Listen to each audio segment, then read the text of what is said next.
Welcome to the Run Lift Mom podcast, where we're talking about running, lifting, and momming, not necessarily in that order. And this is a special format of the Run Lift Mom podcast because it is a Saturday with Susie, a quick tip to save you time. I can't give you more time, but I sure can help you with the hacks that can help you prioritize and make the most of what you got.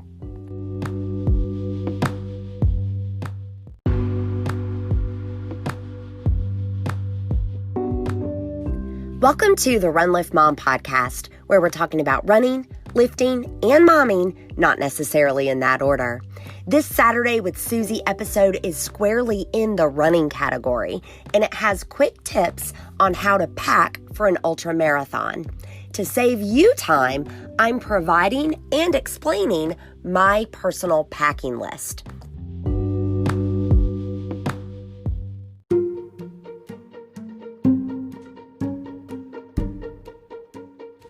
An ultramarathon is defined as anything beyond 26.2 miles, a marathon. Personally, I've done multiple 50Ks, 50 milers, 100Ks, and other types of time-based ultramarathon events. So I want to go from head to toe here in terms of what you need. Let's start with our head. So this is how we're dressing for our ultramarathon.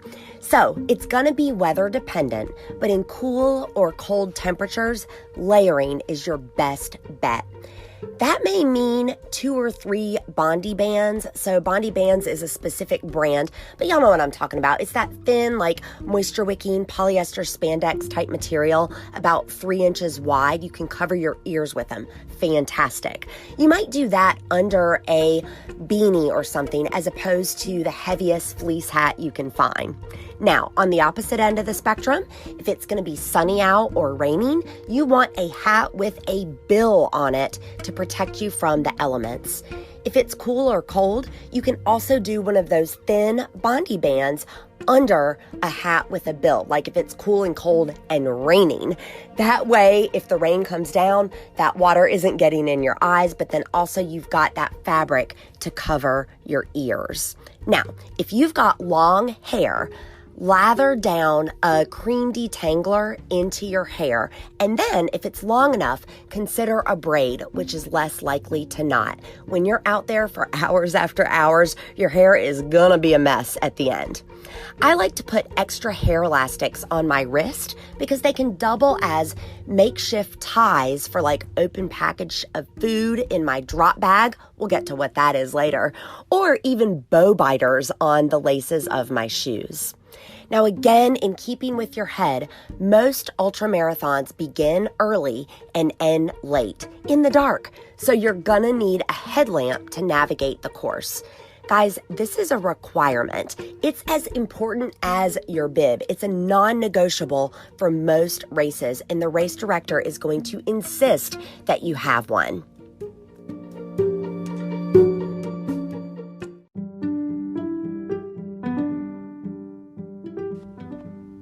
As a rule of thumb in running, not just ultramarathons, you want to dress for 10 to 15 degrees warmer than what the weather says, as in less clothing. If it says 50, I want you to dress for 60 to 65 degrees. You are going to heat up as you get moving. The best strategy, no matter the season, is to layer. I really like vests, light jackets, elastic waist pants for this layering strategy, depending on the position of my drop bag. And again, I'm going to get into that more, but I will take them off and then just stash them there. Otherwise, I'm going to choose old gear that I don't mind throwing away. If you go this route with like old gear or stuff from the Goodwill, make sure that you choose functional, moisture-wicking, non-chafing gear. I get it. You are going to throw it away. You know this from the beginning. But here's the thing, y'all. That old cotton long sleeve tee, it's not a great option for throwaway clothes because you have to perform in it. You're going to be using it. You want it to work. A belt for your bib is also a great idea for your body since you're likely going to be undergoing multiple outfit changes. So as opposed to pinning on your race bib with safety pins, you're going to actually put it on a belt. They make these. I have one from TYR. There are multiple brands that make these. You're not going to want to mess with safety pins at mile 30, so I am going to recommend that belt as well.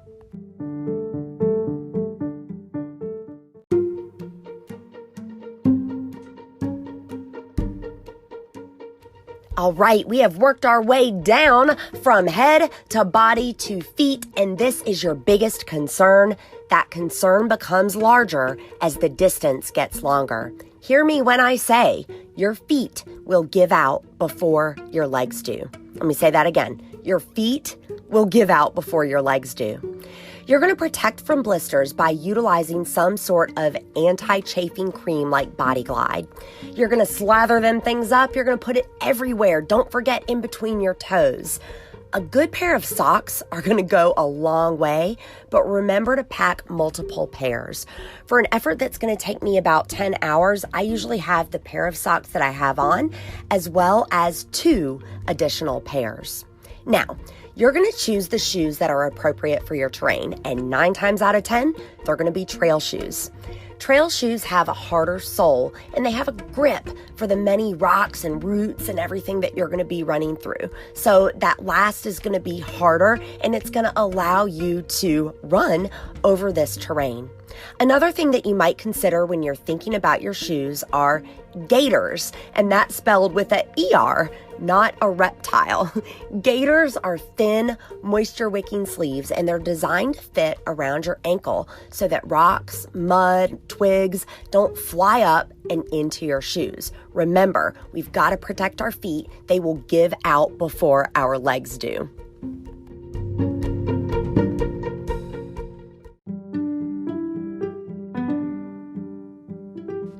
All right, as we've gone from head to body to feet, I've mentioned drop bags a couple of times. Let me address what that is.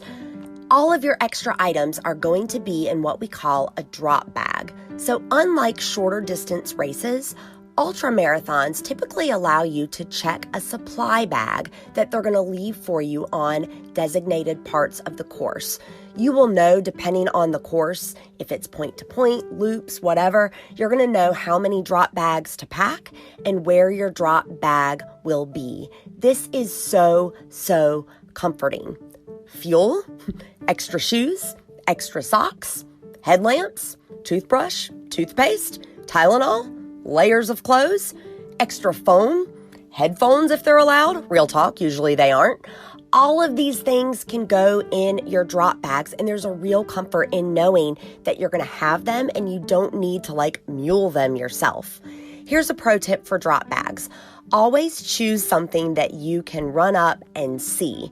Everybody and their brother is going to have some sort of navy or black gym style bag, drawstring type bag. If you've got something that is a bright color or a pattern, that is the one that you want to go with because you are going to be tired come mile 25, 30, and you're not going to want to search for your specific bag in a sea of black drop bags. If you don't have something that's patterned or a bright color, do like they do in airports when you want to identify luggage and tie a ribbon or something identifiable to that drop bag. That way you can see it quickly as you run on it.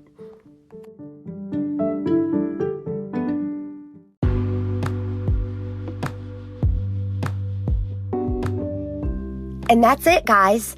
I'm not going to get too far in the weeds on fuel and nutrition and what to pack in those drop bags for your effort beyond 26.2 miles because that is highly personal and it is an entire episode within itself. That said, if you want an episode like that, let me know. And if I miss something, I hope you will let me know so I can do an updated episode and accompanying blog post at runliftmompod.com to go with this packing for an ultramarathon theme. Until I get into your earpiece again, remember, for while bodily training is of some value, Godliness is of value in every way, as it holds promise for the present life and also for the life to come.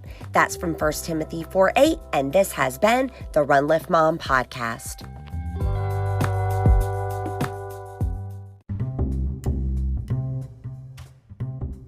Are you thinking about an ultramarathon in 2020? Hey, consider going the distance with me here in North Carolina at Blackbeard's Revenge. It's on the Outer Banks, and there are distance options at 100 miles, 100 kilometers, as well as relay options. You can use the code SUZYBB100, that's SUZYBB, as in Blackbeard, 100, to save 10%, and I'm going to drop the link to registration in the show notes, so depending on the player you're in, you're either going to click details or swipe up. See ya at Blackbeard's Revenge!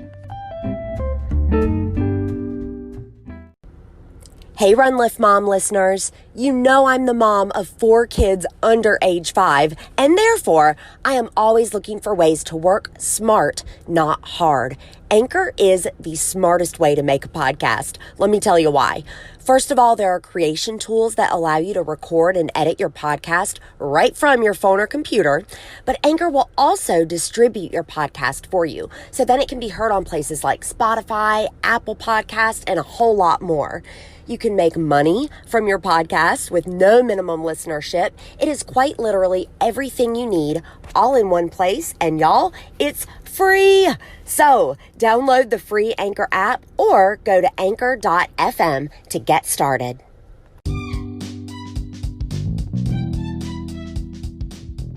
Thank you for listening to the Run Lift Mom podcast. This began as a passion project in February of 2019. I wanted to uplift other women in the areas of running, lifting, and motherhood. Here's what's happened. I've not only personally been uplifted, I have been blessed by the relationships with guests on this show, by the relationships with listeners of this show. Thank you so much for helping me continue this passion project. Here's how you can help even more, and it will take you less than 10 seconds, dear listener. I want you to rate, review, and subscribe. Rate, review, and subscribe. It really, really helps other people find the show, and it keeps my show sponsors happy.